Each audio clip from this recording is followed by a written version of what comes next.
Señor presidente, ¿dónde está Vicente Boluda? ¡Bam, bam, bum! Enseguida viene, está cerrando temas con un pez gordo. Me cago en la mar.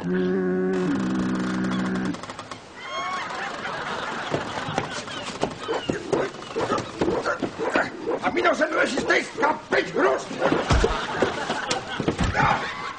¡Papa! Ya te que parlo bocadillo.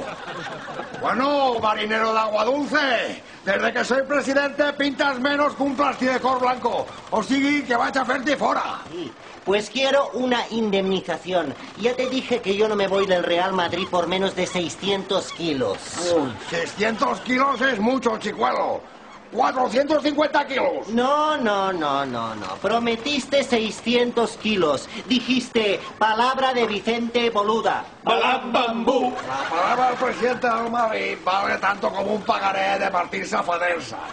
Solo he podido conseguir 450 kilos de gomina.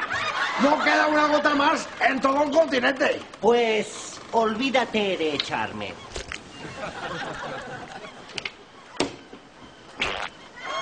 A ver quién me mueve de aquí ahora.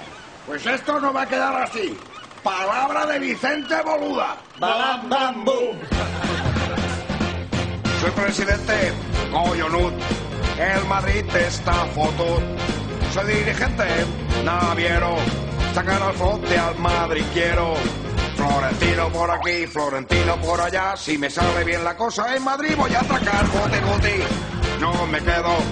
Guti, guti, no me muevo. Guti, guti, yo me quedo.